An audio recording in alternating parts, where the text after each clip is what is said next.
आज के लेक्चर को हम लिस्ट ऑपरेशन से स्टार्ट करते हैं। क्रिएशन और एक्सेस करना, ट्रैवर्सिंग करना हम प्रीवियस लेक्चर में देख चुके हैं। देन आप देख रहे होंगे अभी स्क्रीन पर आपको शो हो रहा है कि लिस्ट ऑपरेशन में जस्ट अगर मुझे फर्स्ट ऑपरेशन जैसे स्ट्रिंग के केस में भी हमें जब स्ट्रिंग कॉन्कैट करना था, कॉन्कैट मतलब स्ट्रिंग मर्ज करना था, वो स्ट्रिंग को मर्ज करना होता है तो हम अभी use the operator plus operator. तो मैंने आपको वहाँ पर भी आपको ये चीज़ क्लियर की थी कि क्या हुआ, इस प्लस ऑपरेटर की वर्किंग बढ़ गई, जिसको हम क्या बोलते हैं, अगर ऑब्जेक्ट ओरिएंटेड प्रोग्रामिंग लैंग्वेज की कंसेप्ट की बात करें तो इसको हम बोलते हैं ऑपरेटर ओवरलोडिंग। कि नॉर्मली हम प्लस ऑपरेटर जहाँ यूज करते हैं, प्लस ऑपरेटर के साथ अगर इंटीजर वैल्यू देते हैं, दो वैल्यू हमने दी, two values we provide and दोनों both are type of integer और फ्लोट, है ना। अगर कोई इंटीजर टाइप की वैल्यू है या फ्लोट टाइप की वैल्यू है, देन वो क्या करेगा, ऐड करके हमें रिटर्न कर देगा। ठीक है, ये प्लस ऑपरेटर क्या करेगा, प्लस करके ऐड करके या सम करके जो रिजल्ट जनरेट होगा वो रिजल्ट हमें रिटर्न कर देता है। बट ये स्ट्रिंग के केस में क्या करता है, यही प्लस ऑपरेटर स्ट्रिंग अगर आपने प्रोवाइड किए तो दो स्ट्रिंग को कॉन्कैट कर देगा। सपोज कीजिए मैंने एक स्ट्रिंग है जिसमें x असाइन किया हुआ है, सेकंड स्ट्रिंग है जिसमें y असाइन किया हुआ है, और मैंने लिखा दोनों वेरिएबल के बीच में प्लस, अगर मैंने साइन यूज किया तो दोनों को कॉन्कैट करके हमें साइन कर दे एक्स वाई, एक न्यू स्ट्रिंग रिटर्न कर देगा हमें एक्स वाई नेम से। सेम वही चीज़ है यहाँ पर। अगर मैंने एक लिस्ट बनाई L1 नाम से 1 2 3, सेकंड लिस्ट है 4 5 6, और अगर मैं यहाँ पर प्लस ऑपरेटर का यूज़ करता हूँ, इसका मीनिंग ये नहीं है कि दोनों के एलिमेंट्स को ऐड करेगा। इसका मीनिंग क्या है, दो लिस्ट को मर्ज कर देगा। ओके, इस चीज़ को हम देखते हैं, थोड़ा प्रैक्टिकली समझते हैं। जो बात मैंने अभी आपको बोली कि अगर मैं कहता हूँ, मैंने अभी स्ट्रिंग का एग्जांपल दिया था, लाइक मैंने कहा एक मेरी स्ट्रिंग है x, इसमें मैंने असाइन कर दिया लाइक 1, ये हमारा स्ट्रिंग बन गया। इंटीजर है तो नंबर, बट बिकॉज मैं इसको इन्वर्टेड कॉमा में लिख रहा हूँ इसलिए स्ट्रिंग बन जाएगा। देन मैंने अनदर वेरिएबल डिक्लेयर किया y, एंड इसमें मैंने किया 2, बट ये भी स्ट्रिंग टाइप। ओके, तो अगर मैं लिखूंगा x प्लस y तो क्या होगा, अगर इंटीजर वैल्यू होती, इंटीजर टाइप की वैल्यू होती, इंटीजर टाइप का डेटा होता 1 + 2 3 आना चाहिए, बट यहाँ 12 आया because 1 is a string, 2 is a string, तो 1 2 को कॉन्कैट करके नहीं। ये चीज़ हम पहले देख चुके हैं। यही काम अगर ये सेम ऑपरेटर मैं लिस्ट के साथ अप्लाई करता हूँ, सेम ऑपरेटर अगर मैं लिस्ट टाइप के डेटा के साथ अप्लाई करता हूँ, तो मैंने लिखा कि हम एक लिस्ट बना रहे हैं। मैंने कहा L1 = हमें पता है लिस्ट जब भी क्रिएट करते हैं स्क्वायर ब्रैकेट का यूज करते हैं, कॉमा सेपरेटेड वैल्यूज में पास कर देते हैं 1, 2, 3। ये हमारी L1 लिस्ट बन गई, और L2 लिस्ट बनाई इक्वल टू 4, 5, 6। अब मैं लिखता हूं अगर L1 plus L2, I write here L1 plus L2, then दोनों लिस्ट को ये मर्ज करके हम शुरू कर दें। अगर मैंने यूं लिखा L3 = L1 plus L2, okay, तो क्या हुआ, अगर मैं L3 को प्रिंट करता हूं तो L3 में दोनों लिस्ट की वैल्यू मर्ज होके आ रही है। क्लियर। तो प्लस ऑपरेटर हमारा क्या कर रहा है, स्ट्रिंग के साथ कॉन्केटिनेशन का काम कर रहा है, इंटीजर के साथ एडिशन, इंटीजर और फ्लोट के साथ एडिशन कर रहा है। बट लिस्ट टाइप के दोनों ऑपरेटर, दो ऑपरेंड हैं हमारे, दो ऑपरेंड अगर लिस्ट टाइप के हैं तो दोनों लिस्ट को मर्ज कर देगा, ओके, ज्वाइन कर देगा। ओके, नेक्स्ट अगेन है जैसे हमारे प्लस। अब बात यह आती कि एरर कब आएगी, अगर आपने लिस्ट के साथ नंबर दिया है, लिस्ट के साथ कोई कॉम्प्लेक्स नंबर असाइन किया है, या लिस्ट के साथ आपने स्ट्रिंग वैल्यू पास की है प्लस ऑपरेटर में। If you use plus operator and operand में हमने एक ऑपरेंड तो दे दिया लिस्ट टाइप का एंड सेकंड ऑपरेंड दे दिया नंबर टाइप का, तो एरर आएगी। ओके, लिस्ट के साथ आपने लिस्ट और कॉम्प्लेक्स नंबर, लिस्ट और स्ट्रिंग, ये डेटा टाइप दिए और ऑपरेटर में प्लस पास किया, अगर आप इनको ज्वाइन करना चाह रहे हैं तो पाइथन कंपाइलर हमें एरर देगा। सेम जैसे स्ट्रिंग में हमारे रेप्लिकेशन के लिए ऑपरेटर था, रिपीटेशन के लिए ऑपरेटर था, वही रिपीटेशन या रेप्लिकेशन के लिए ऑपरेटर हमारे पास लिस्ट में भी होता है। जैसे अगर मैं बात करता हूँ, मैंने अभी L3 बनाया, इस L3 के अंदर 1 2 3 4 5 6, ठीक है, 6 वैल्यूज हैं इसके। अब मैं लिखता हूँ L3 मल्टीप्लाई 2, मतलब मल्टीप्लाई के लिए जो ऑपरेटर हम यूज करते हैं स्टार, तो यहाँ क्या होगा मीनिंग इसका, 2 टाइम्स रिपीट करना है लिस्ट को। देखो 1 2 3 4 5 6, देन अगेन 1 2 3 4 5 6, 2 टाइम्स यहाँ रिपीट हो जाएगी हमारी L3। बट अगर मैं L3 को देखूं तो L3 में वैल्यू तो वही है, बट यहाँ पर क्या हुआ, रेप्लिकेट हो गई, कॉपी हो गई L3। ओके, अगर आपको इस तरह से चाहिए, मुझे उन दोनों वैल्यू को क्या बोलते हैं कि अपनी कोई एक लिस्ट है उसको उसकी रेप्लिका बनानी है, then we use the asterisk operator और रिपीटेशन ऑपरेटर जो हमने स्ट्रिंग में भी यूज किया। ओके, सेम वही चीजें, स्ट्रिंग में भी हम प्लस का जो काम होता है मर्जिंग का, और एस्ट्रिक का जो काम होता है रेप्लिकेशन और रिपीटिंग का, सेम का। फिर से आगे अपना slicing the list. Slicing the list वैसे हम देख चुके हैं, फिर भी आप समझ लीजिए यहाँ पर कि मैंने कहा कि मेरी एक लिस्ट है जिसमें वैल्यूज हैं 11 22 33 44। तो हमने जो दो वैल्यू प्रोवाइड करते हैं ए एंड बी, जैसे हमने कल देखा था ए एंड बी की बजाय हमने वैल्यू प्रोवाइड की स्टार्ट एंड स्टॉप। अब यहाँ मैंने लिख रखा है स्टार्ट एंड स्टॉप, मीन्स कि कहाँ से स्टार्ट करें और कहाँ तक स्टॉप कर दें। अगर मैंने लिखा 0 to 5, तो 0 to 5 लिखने का मीनिंग है 0 to लेस देन 5, मतलब एक्सक्लूडिंग 5, स्टॉप वैल्यू को एक्सक्लूड करेगा, स्टार्ट वैल्यू को तो इंक्लूड कर लेगा, स्टार्ट के इंडेक्स को तो इंक्लूड करेगा, बट एक्सक्लूडिंग स्टॉप इंडेक्स। दो इंडेक्स हम दे रहे हैं, start index and stop index, तो स्टार्ट इंडेक्स को तो इंक्लूड करेगा और स्टॉप इंडेक्स को एक्सक्लूड कर देगा। ओके, जैसे अभी आप देख रहे हैं ये एग्जांपल हमारे पास था कि ये वैल्यू है और 11 22 33 44 100 तक, देन 10 टोटल वैल्यूज है हमारे पास 10। हमने लिखा सीक्वेंस क्रिएट करें एक और, एक वेरिएबल बना दिया हमने, इसमें जो LST हमारा लिस्ट है उसका स्टार्ट इंडेक्स कहाँ से हो, 3 से। तो 3 क्या होगा, 0 1 2 एंड 3, तो start from 44 less than -3। Okay, तो जब नेगेटिव वैल्यू आ जाती है तो कहाँ से इंडेक्स शुरू होगा, -1 -2 -3, तो -3 से लेस, मतलब 44 to 77 तक हमारा जो वैल्यू है, वो हमारी जो लिस्ट है वो सीक्वेंस में आ जाएगी, SEQ वेरिएबल में असाइन। ये बात क्लियर है, समझ में आ गई सबको? मतलब हमने जो अभी ऑपरेटर देखे, एक तो प्लस ज्वाइनिंग के लिए और रिपीटेशन के लिए मल्टीप्लाई के वाला जो ऑपरेटर है हमारा एस्ट्रिक वो, देन अगेन स्लाइसिंग के लिए स्टार्ट कोलन स्टॉप। अब हम स्लाइसिंग को में एक और पैरामीटर भी ऐड कर सकते हैं जिसको हम बोलते हैं स्टेप। बाय डिफॉल्ट अगर आप स्टेप वैल्यू नहीं देते हैं, स्टेप इंडेक्स नहीं देते हैं, तो स्टेप इंडेक्स बाय डिफॉल्ट +1 होता है। जैसे आप देख रहे हैं 44 से स्टार्ट किया, +1 जो नेक्स्ट वैल्यू है वो, फिर +1 जो नेक्स्ट वैल्यू है। +1 किसको कर रहा हूँ मैं, वैल्यू को नहीं। ऐसा नहीं है कि 44 + 1 करता हूँ तो 45 आना चाहिए सर, यहाँ तो 55 लिखा हुआ है, नहीं, +1 फॉर इंडेक्स।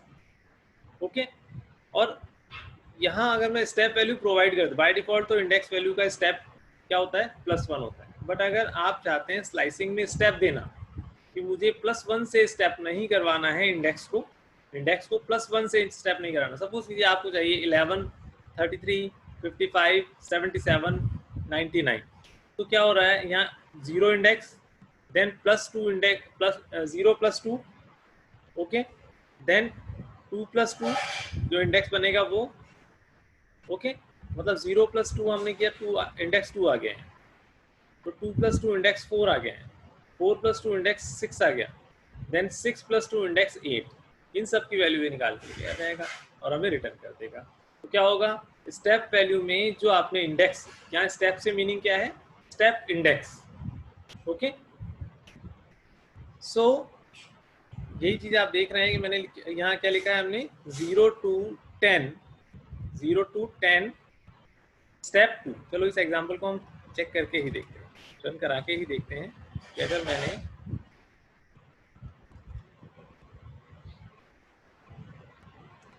लिस्ट बनाई, मैंने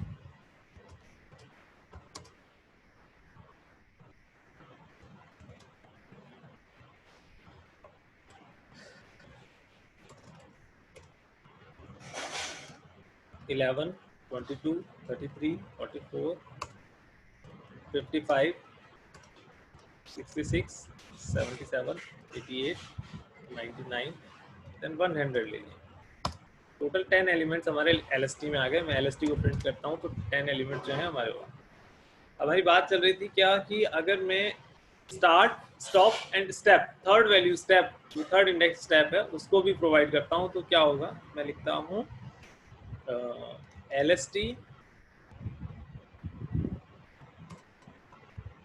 open bracket start value 0, start index 0 to 10 means less than 10, means 9 index तक, 0, 1, 2, 3, 4, 5, 6, 7, 8, 9, तो टोटल नंबर ऑफ एलिमेंट्स हो गए 10। ठीक है, देन मैंने कहा कि मुझे स्टेप वैल्यू चाहिए 2 से। ओके, तो क्या रिजल्ट आएगा, 0 वाली वैल्यू को उठाएगा पहले, उसका +1 इंडेक्स पर जो वैल्यू रखी है उसको उठाएगा, और जो उसके +1 वैल्यू आप देख रहे हैं 11, 33, 55, 20, 77, 19। अगर मैं ये 2 की जगह मैं लिखता हूँ 3, स्टेप 3,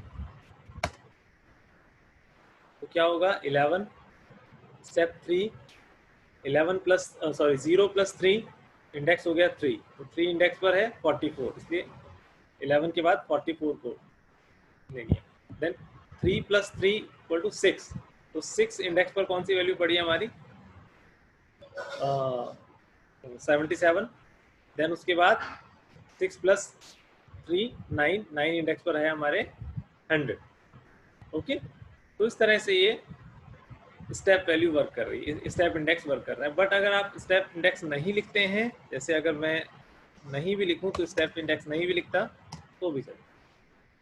ओके, अब आप कहेंगे सर अगर मैं क्या बोलते हैं कि मैं स्टॉप इंडेक्स नहीं रखूं, तो सिंपल सी बात है, स्टॉप इंडेक्स नहीं रखोगे तो केवल स्टार्ट इंडेक्स वाली वैल्यू जो है केवल वही वैल्यू प्रिंट करेगा, जो कि हम पहले देख चुके हैं इजीली, कॉलम हटा दिया। ओके, बट अगर मैं स्टार्ट इंडेक्स नहीं लिखता हूं और स्टॉप इंडेक्स लिख देता हूं 10, तो देखो पूरी वैल्यू ऑल, मतलब हमें क्या सीखने को मिला यहाँ, अगर मैंने स्टार्ट इंडेक्स नहीं लिखा और स्टॉप इंडेक्स की वैल्यू दे दी, तो क्या हुआ, बाय डिफॉल्ट स्टार्ट इंडेक्स जो हमारा स्टार्टिंग पॉइंट कहाँ से है, 0 से, 0th इंडेक्स हमारा बाय डिफॉल्ट स्टार्ट इंडेक्स होता है। देखो इसको और क्लियर करते हैं, मैंने कहा मुझे लेस देन 5 चाहिए, लेस देन 5 यानी 4 इंडेक्स तक की वैल्यू चाहिए, तो 0 to 4, 0 to 4, 0 पर है 11, 1 0 पर है 11, 1 इंडेक्स पर 22, 2 इंडेक्स, 3 इंडेक्स और 4 इंडेक्स, 4 इंडेक्स पर 55, तो 11 to 55 होंगे। क्लियर, समझ में आ गई ये बात कि स्टार्ट इंडेक्स, स्टॉप इंडेक्स और स्टेप इंडेक्स कैसे वर्क कर रहे हैं। ओके, बट अगर मैं नेगेटिव इंडेक्स देता हूं, अगर मैंने लिखा -5, -5 लिखा, तो भी वही वैल्यू आ रही है, बिकॉज स्टार्ट इंडेक्स तो 0 ही है, लेकिन क्या होगा, नेगेटिव इंडेक्स के केस में क्या करेगा, -1 से शुरू करेगा, -1, -2, -3, -4, -5, तो -5 से पहले जितनी वैल्यूज हैं उनको लें। ओके, अब एक और केस बनता है कि अगर मैंने स्टार्ट इंडेक्स में नेगेटिव इंडेक्स दिया, स्टार्ट इंडेक्स में नेगेटिव इंडेक्स दिया, स्टॉप इंडेक्स में कोई वैल्यू नहीं दिखी, इस तरह, तो क्या हुआ, स्टार्ट इंडेक्स हमारा -1 आ गया, -1 है तो हमें पता है -1 हमारा स्टार्ट इंडेक्स भी -1 है, -1 की वैल्यू क्या होगी, और अब हमने जब स्टॉप इंडेक्स की वैल्यू दी ही नहीं है तो क्या होगा, सिंगल इंडेक्स मान के ही चलेगा और सिंगल इंडेक्स के की वैल्यू को प्रिंट कर देते हैं। ओके, तो ये कुछ एग्जांपल थे। इसके अलावा अगर मैं, ये तो हुआ कि मैंने नेगेटिव इंडेक्स, अभी हमने देखा नेगेटिव इंडेक्स, हमने स्टॉप इंडेक्स भी नेगेटिव देकर देखा, स्टार्ट इंडेक्स भी नेगेटिव देकर देखा। लेकिन अगर मैं स्टेप इंडेक्स नेगेटिव देता हूँ, कोई सी वैल्यू प्रोवाइड नहीं करता, ना तो मैं स्टार्ट इंडेक्स दूंगा ना स्टॉप इंडेक्स दूंगा, बट नेगेटिव इंडेक्स देता हूँ स्टेप के लिए। ओके, तो आप देख रहे हैं जो मेरी लिस्ट 11 से स्टार्ट थी वो 11 पे एंड हो रही है। -1 से स्टार्ट करेगा, फिर -1 से -1, -2 हो गया, फिर -3 वाली इंडेक्स वाली वैल्यू उठाएगा और इस तरह से रिवर्स में ये प्रिंट कर देगा। तो अगर मुझे लिस्ट को रिवर्स में प्रिंट कराना है तो स्टेप इंडेक्स का की वैल्यू -1 रख दूँ। ओके, और अब सीधी सी बात ये भी आती है कि अगर स्टेप इंडेक्स को मैं 2 रखूंगा तो क्या होगा, रिवर्स में तो प्रिंट होगा बट 2 इंडेक्स छोड़ के आएगा। क्लियर? तो अभी तक यहाँ किसी को कोई डाउट हो, कोई प्रॉब्लम हो तो प्लीज रेज योर हैंड, ताकि कोई डाउट हो तो हम तो क्लियर करें और आगे चलें। कुछ नहीं? ओके,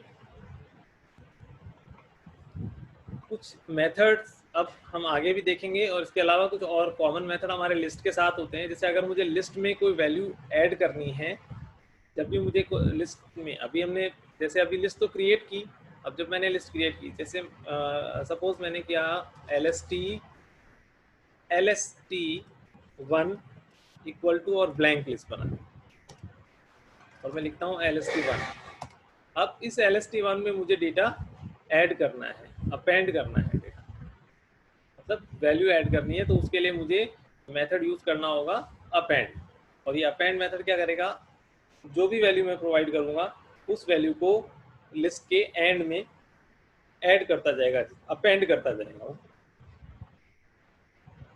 यानी कि मैंने लिखा LST डॉट अपेंड, देन मैंने लिखा 3 4 5, देन एंटर। ओके, मैं गलती से क्या लिख गया, LST1 ना लिख के मैं क्या लिख गया, LST। अब LST में ऑलरेडी क्या वैल्यू थी हमारी, 11 से लेकर 100 तक वैल्यू थी, और मैंने क्या प्रोवाइड किया, क्या वैल्यू एंटर की है, 345, 345। तो आप देख रहे हैं LST में 345 लास्ट में ऐड हो गया। ओके, तो अपेंड मेथड क्या करता है, अपेंड मेथड हमारे लिस्ट में लास्ट में डेटा ऐड कर सकता है। ओके, जो भी वैल्यू आप लिखेंगे उस वैल्यू को हम लास्ट में ऐड करना चाहेंगे, वो वैल्यू ऐड हो जाएगी। इसी तरह से अगर मुझे लिस्ट को अपडेट करना है, मुझे अगर लिस्ट को अपडेट करना है, ऑलरेडी मेरी क्रिएटेड है लिस्ट, जैसे LST1 मेरी क्रिएटेड है, अगर मैं इसका लेन मेथड के लिए लेन और मैं लिखा LST, total number of elements अब कितने हो गए, 11 हो गए। ये 11 यहाँ नहीं, ये 11 क्या काउंट करके लेकर आ रहा है, कितने एलिमेंट हैं, पहले 10 थे अब 11 हो गए। अब मुझे सपोज कीजिए कि 55 जो एलिमेंट है, इस 55 को मुझे रिप्लेस करवाना है 1000 से, है ना। यहाँ 55 वैल्यू रिप्लेस हो जाए, बाकी सब सेम रहे, बट 55 रिप्लेस हो जाए 1000 से। तो 55 का इंडेक्स क्या है, यहाँ देखिए 11 का 0 1 2 3 एंड 4, 5 का इंडेक्स है 4। मैं लिखूंगा LST square bracket 4 index assign value 1000। क्या ये वर्क करेगा, देखते हैं।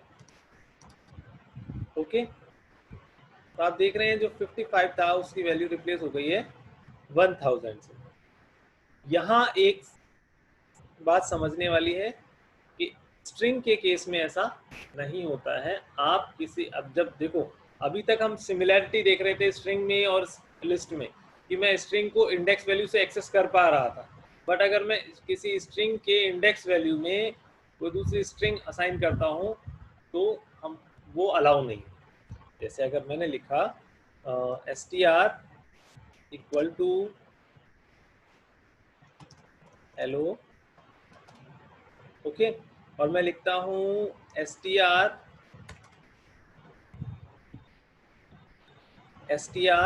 वन, str का वन क्या होगा, वन इज ई, और मैं अब लिखता हूँ str वन, स्ट्रिंग प्रोवाइड किया m, ओके, यहाँ एरर आ गई, string object does not support item assignment, okay, item को किसी एक वैल्यू को हम असाइन नहीं कर सकते, किसी एक इंडेक्स को हम असाइन नहीं कर सकते, इसको हम बोलते हैं, तो हम कहते हैं कि जो स्ट्रिंग हमारी लिस्ट है वो तो म्यूटेबल है, ध्यान से सुनना, म्यूटेबल है, जो जिसमें हम इंडेक्स वैल्यू से किसी वैल्यू को या आइटम को हम कहें एलिमेंट को हम चेंज कर सकते हैं, बट स्ट्रिंग म्यूटेबल नहीं है, म्यूटेबल नहीं है, string is not mutable, okay. So अभी हमने क्या समझा, क्या डिफरेंस आ गया, मेन यहाँ पर डिफरेंस कि लिस्ट में जब हम डेटा ऐड करते हैं, कॉमा सेपरेटेड लिस्ट होती है, तो यहाँ हम किसी भी वैल्यू को, किसी इंडेक्स पे पड़ी वैल्यू को रिप्लेस कर सकते हैं, बट स्ट्रिंग के केस में इंडेक्स से वैल्यू को रिप्लेस नहीं कर, ओके। स्ट्रिंग हमारी लिस्ट तो म्यूटेबल है, but string is not mutable, ये मेन डिफरेंस है हमारे स्ट्रिंग और लिस्ट में। आगे हम और भी डेटा टाइप देखेंगे, उनमें भी सेम यही चीज़ होती है कि लिस्ट तो हमारे म्यूटेबल है, बट जैसे आगे हम देखेंगे टपल टाइप का जो डेटा टाइप होता है वो भी म्यूटेबल नहीं होता, ओके। तो बात अभी समझ में आई हमें कि जब मुझे किसी वैल्यू को अपडेट करना है तो इंडेक्स वैल्यू के साथ मैं लिस्ट में डेटा अपडेट कर सकता हूँ, ओके। नेक्स्ट है कि अगर मुझे डेटा को रिमूव करना है, किसी वैल्यू को मुझे रिमूव करना है ना, किसी एलिमेंट को लिस्ट से रिमूव करना है, तो एक तो मेरे पास डिलीट स्टेटमेंट है कि मैं डिलीट लिस्ट और इंडेक्स ये लिख दूंगा, तो क्या होगा, उस इंडेक्स की वैल्यू डिलीट हो जाएगी, उस इंडेक्स पर वैल्यू डिलीट हो जाएगी। देन डिलीट मैंने एक दूसरे तरीके से भी यूज कर सकता हूँ कि डिलीट स्टार्ट कॉलन स्टॉप, तो आपको पता लग गया स्लाइसिंग के फॉर्म में हम लिख रहे हैं, ओके। और इसके अलावा एक मेथड और है हमारे पास, पॉप मेथड है। तो पॉप मेथड क्या करता है, जो आपने इंडेक्स प्रोवाइड किया है उस इंडेक्स की वैल्यू को रिमूव कर देगा। अगर आप इंडेक्स नहीं प्रोवाइड करते, तो जिस तरह से अपेंड में हम इंडेक्स नहीं लिखते, हम केवल वैल्यू लिखते हैं, तो क्या करता है वो लास्ट में अपेंड कर देता है। और अगर आपने पॉप में कोई इंडेक्स प्रोवाइड नहीं किया, कोई इंडेक्स नहीं लिखा, कोई पैरामीटर नहीं दिया, देन पॉप मेथड क्या करेगा, हमारा लास्ट इंडेक्स वाली वैल्यू को रिमूव कर देगा। तो ये चीज़ देखते हैं एक बार कि हमारे डिलीट करना है लिस्ट का इंडेक्स, क्या होगा। मैंने लिखा LST है मेरा, LST में ये डेटा पड़ा हुआ है, लिखा LST डिलीट LST और इसमें मैं 0 इंडेक्स लिखता हूँ। अब मैं LST प्रिंट करता हूँ, तो देखिए 0 इंडेक्स लिखा तो क्या 11 रिमूव हो गया, ओके। अगर मैं इसका लेन अब चेक करूँ, मतलब नंबर ऑफ एलिमेंट अब कितने रह गए, ये देखें हम, तो पहले 11 आ रहा था ना, अब यहाँ 10 रह गए, कि हमारे 11 वाला जो एलिमेंट है वो रिमूव हो गया है। अब टोटल नंबर ऑफ एलिमेंट हमारे 10 हो गए, हालांकि अभी तो हमें दिख रहा है लेंथ कितनी है ना। इसके बाद स्लाइसिंग से हमने कहा था कि अगर मैंने कहा डेल LST, मैंने किया 0 से और 3, तो रिमूव कर देगा ये। और रिमूव करने के बाद अगर मैं इसको फिर से प्रिंट कराता हूँ, तो आप देख रहे हैं 0 to 3, 0 1 2 एंड 3 इंडेक्स यहाँ 1000 पे है, तो लेस देन 3 तक चला, यानी 0 1 और 2 इंडेक्स पर वैल्यू को जो था उनको रिमूव कर दिया, ओके। 0 1 और 2 पर अब जब मैंने 11 रिमूव कर दिया, तो हमारा इंडेक्स 0 कौन सी वैल्यू है, कौन सी वैल्यू इंडेक्स 0 पे है, 22 जो है हमारे इंडेक्स 0 पर आ जाती है, ठीक है। तो ये तो था डिलीट फंक्शन के लिए। बट बात आती है कि मैंने लिखा पॉप में पॉप कैसे यूज करते हैं, यहाँ देखो आपने डिलीट फंक्शन यूज कर रहे हैं, तो कोई डॉट ऑपरेटर वगैरह का यूज नहीं कर रहे, लेकिन अब पॉप मेथड का यूज करते हैं। तो पॉप के अंदर हमें आपको क्या लिखना है, list dot pop, then index लिखा मैंने, अभी इंडेक्स कितने है, ये 0 1, चलो मैंने पॉप कर दिया 0, तो पॉप किया 0 तो क्या होगा 1000 पॉप हुआ। और अगर मैं LST करता हूँ तो ये जो 11 था वो रिमूव हो गया। आप डिफरेंस देख रहे हैं, जब मैं डेल मेथड का यूज़ करता हूँ तो मेरे पास कोई वैल्यू रिटर्न नहीं हो रही है, सिर्फ ये डिलीट करके हमारे कमांड प्रॉम्प्ट पे आ जाता है। ओके, बट जब मैंने lst.pop 0 लिखा, इंडेक्स लिखा, तो उस इंडेक्स पे पड़ी हुई वैल्यू जो थी वो रिमूव तो हुई, साथ में हमें रिटर्न भी की।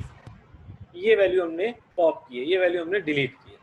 ओके, और अगर मैं lst.pop ओनली पॉप लिखता हूँ, इंडेक्स नहीं लिखता हूँ, ठीक है, lst.pop अगर लिखता हूँ तो इंडेक्स नहीं लिखता हूँ, तो क्या होगा, तो लास्ट वाली वैल्यू रिटर्न करेगा। इसका मतलब क्या हुआ, लास्ट वाली वैल्यू ये डिलीट कर चुका है।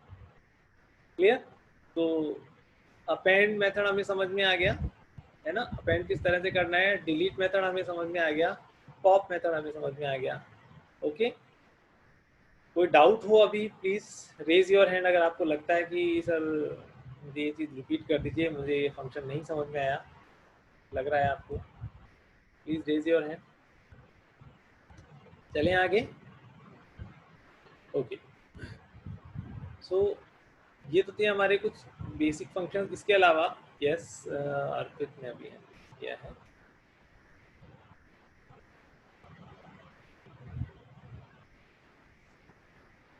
सर ये LSD वाला, एक मिनट बेटा, आप फिर से म्यूट हो गए, एक बार अनम्यूट कीजिए। Sir now I am audible. Yes yes. Sir मुझे ये LSD वाला फंक्शन समझ नहीं आया। LST वाला कौन सा फंक्शन, अपेंड, डिलीट या पॉप या तीनों? नहीं सर, वो लास्ट में भी जो समझाया था सर। ओनली जो मैंने LST लिखा है ये हाँ बेटा, जब मैं LST किसी वेरिएबल को लिखता हूँ ना, तो उस वेरिएबल की वैल्यू रिटर्न हो जाती है। यहाँ तो सिंपल सा ये कहानी है, अगर जैसे मान लो मैंने लिखा x इक्वल टू 10, ओके, और मैं लिखता हूँ x, तो इसकी वैल्यू रिटर्न होगी और प्रिंट हो जाएगी, मुझे प्रिंट स्टेटमेंट का यूज नहीं करना पड़ेगा। तो LST कोई फंक्शन नहीं है तो अपना। सर ये एक अल्टरनेटिव है, हाँ, यहाँ अल्टरनेटिव यहाँ यहाँ फंक्शन है प्रिंट। कमांड प्रॉम्प्ट पर आपको उसको मान लो किसी वेरिएबल को चेक करना है ना, तो हाँ आप सर। उस वेरिएबल का नाम लिखो, केवल आपको प्रिंट लिखने की जरूरत नहीं है। और ये पाइथन के ओके कमांड सर। प्रॉम्प्ट पर ही होगा, मतलब आपको यहाँ पर, ठीक है, तो इस पर ही ओके आपको सर। काम करना है। तो सिंपल वेरिएबल का नेम लिखेंगे। आप ये LST क्या है, LST कोई सर फंक्शन नहीं। ऑनलाइन कंपाइलर्स पे नहीं होगा? ऑनलाइन कंपाइलर जो उसमें भी अपने एक आइडल होता है ना, वहां भी हो जाएगा। ऑनलाइन कंपाइलर नहीं सर। में आइडल होता है, ये आइडल पे वर्क कर रहे हैं तो उसको हो जाएगा। जहाँ स्क्रिप्ट लिखते हैं ना ओके अपन, सर। स्क्रिप्ट तो अपन प्रोग्राम में हाँ लिखते सर, हैं, हाँ सर। है ना, तो वहाँ नहीं हो हाँ पाए, सर।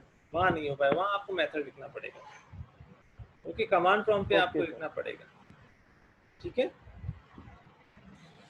यस, तो अगेन अगर हम आगे चलें तो और जो हमारे मेथड हमें मिलते हैं इसके अलावा लिस्ट में कुछ छोटे से कुछ 5-6 मेथड और हैं हमारे, जो वो भी हम देख लेते हैं। लिस्ट के फंक्शन एंड मेथड जो हैं, तो उनको सबको यूज़ करने के लिए, जैसे अभी हमने पॉप मेथड यूज़ किया था, अपेंड मेथड यूज़ किया था, तो उसमें क्या था, लिस्ट ऑब्जेक्ट का नेम डॉट और मेथड नेम। लिस्ट ऑब्जेक्ट का नेम मतलब लिस्ट ऑब्जेक्ट का नेम मतलब लिस्ट वेरिएबल का नेम, देन डॉट और पॉप, ऐसा लिखते हैं, LST डॉट पॉप ऐसा लिखा था हमने, LST dot append. LST variable है और वो वेरिएबल क्या है, लिस्ट का ऑब्जेक्ट है, लिस्ट क्लास का एक ऑब्जेक्ट है ना। तो इसी तरह से अगर मुझे किसी वैल्यू का, किसी आइटम का, जो लिस्ट में आइटम है, जो लिस्ट में हमारा वैल्यू पड़ी है, उस वैल्यू का इंडेक्स चेक करना है, मुझे नहीं पता, मेरे लिस्ट में हजारों वैल्यू पड़ी हैं, मुझे किसी एक पर्टिकुलर वैल्यू का इंडेक्स रिटर्न करवाना है, वो चेक करना है कि क्या है, तो उसके लिए मैं इंडेक्स मेथड का यूज करता हूँ। लाइक देखो, जैसे अभी मैंने अभी हमारे LST में क्या वैल्यू है, LST में 67 66 ये वैल्यू पड़ी है। अब मेरे को पता नहीं कि 100 पर क्या इंडेक्स है, 100 कौन से इंडेक्स पर रखा होगा। मैंने लिखा LST डॉट इंडेक्स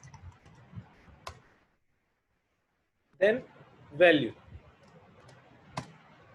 तो इसने रिटर्न कर दिया हमें 4। इसको और हम चेक करें, अगर मैंने लिखा LST 4, इंडेक्स में वैल्यू लिख दी 4, तो हमें 100 आ गया, रिवर्स हो गया ना, वही मल्टीप्लाई और डिवाइड वाला केस हो गया कि अगर मैंने 100 यहाँ पास किया इंडेक्स के साथ तो मुझे उसका इंडेक्स रिटर्न हो गया 4 और उसी इंडेक्स को मैंने यहाँ लिखा तो मुझे वैल्यू रिटर्न हो गई 100। ओके, तो सिंपल सा केस है कि जब मुझे इंडेक्स अगर रिटर्न करवाना हो तो मैं इंडेक्स मेथड का यूज़ करता हूँ। इसी तरह से अपेंड कराने के लिए हम देख चुके हैं कि अपेंड कराना हो तो मैं अपेंड मेथड का यूज़ करता हूँ। नेक्स्ट है हमारा एक्सटेंड मेथड। एक्सटेंड क्या करता है कि अगर मेरे पास 2 लिस्ट है, जैसा कि ज्वाइन करते हैं ना, ज्वाइन वाला केस यहाँ पर आ गया कि 2 लिस्ट है, दोनों लिस्ट को अपने को ज्वाइन करवानी है, तो अपन एक्सटेंड मेथड का भी यूज़ कर सकते हैं। लाइक इसको भी हम चेक कर लेते हैं। मैंने कहा L1 इक्वल टू 1, 2, 3 और L2 equal to 55, 66 square bracket 55, 66। और अब मुझे यहाँ क्या होगा कि L1 में एक्सटेंड करना है, L1 को एक्सटेंड करना है ना। मैं लिखूंगा L1 dot, not join operator में दोनों को हम ज्वाइन करते थे, किसी तीसरे वेरिएबल में अगर असाइन करना है तो वो काम कर लेते थे, लेकिन यहाँ अगर मुझे किसी एक लिस्ट को एक्सटेंड करना है दूसरी लिस्ट से तो एक्सटेंड का मेथड का यूज करते हैं, एक्सटेंड L2। अब मैं L1 को अगर प्रिंट करता हूं तो क्या हुआ, L1 एक्सटेंड हो गई विद L2। ओके, 1, 2, 3 L1 में पहले से था और L2 की जो वैल्यू थी वो 55, 66 हमें L1 में भी मिल गई। बट अगर मैं L2 को प्रिंट करता हूं तो L2 अपनी वैसे की वैसे मिल गई। ओके, L2 में चेंज नहीं हुआ है, बिकॉज मतलब क्या हुआ, जो आपने पास किया। सर यस भाभी। सर ये जो एक्सटेंड वाला मेथड है सर, ये तो प्लस ऑपरेटर की तरह ही हो गया ना? प्लस ऑपरेटर की तरह हो गया, बट ये क्या कर रहा है, एक्सटेंड करके मतलब ज्वाइन करके जिस लिस्ट ने कॉल किया है उसी लिस्ट में असाइन कर रहा है। आप देख रहे हो ना भाई, देखो अगर मैंने लिखा, एक मिनट आपको डिफरेंस अभी समझ में आ जाएगा। मैंने लिखा L3 equal to L1 plus L2, okay, और मैंने L3 को प्रिंट किया तो L3 में L1 और L2 दोनों ऐड होके आ गए। L3 क्या है, L3 तो नई लिस्ट हो गई। लेकिन अगर मैं कहता हूँ कि मैं तो कहता हूँ कि मेरी एक लिस्ट है उसमें दूसरी लिस्ट मर्ज हो जाए।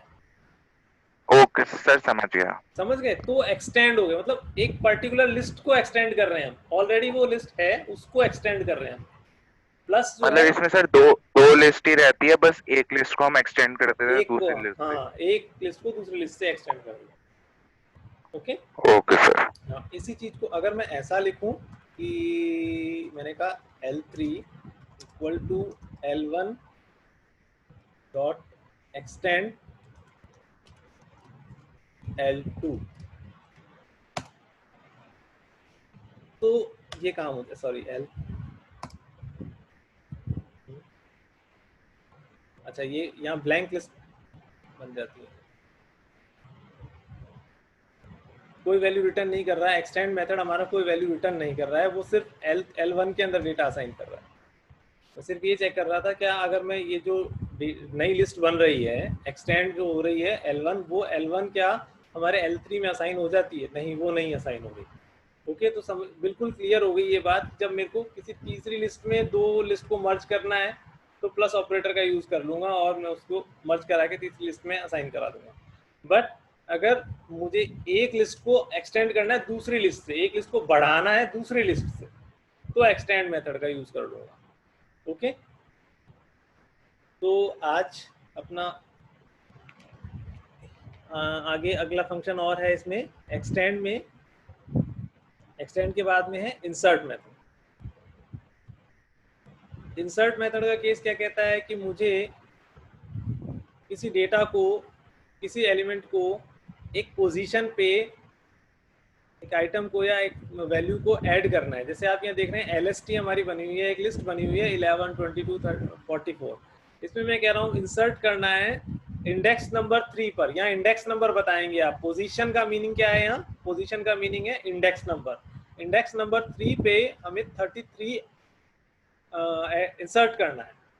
ओके, एक तो अपेंड था, अपेंड के केस में क्या था, ऑलवेज लास्ट में डेटा ऐड हो रहा है, लेकिन इंसर्ट मेथड क्या कर रहा है, इंसर्ट मेथड हमसे पोजीशन भी पूछता है, और वो पोजीशन किस फॉर्म में पूछ रहा है, पोजीशन पूछ रहा है इंडेक्स की फॉर्म में, कि कौन सी इंडेक्स पर कौन सी वैल्यू आपको ऐड करनी है। आपने कहा मुझे 3 इंडेक्स पर 33 ऐड करनी है, तो इस चीज को हम एक बार और प्रैक्टिकली देख लें। मैंने कहा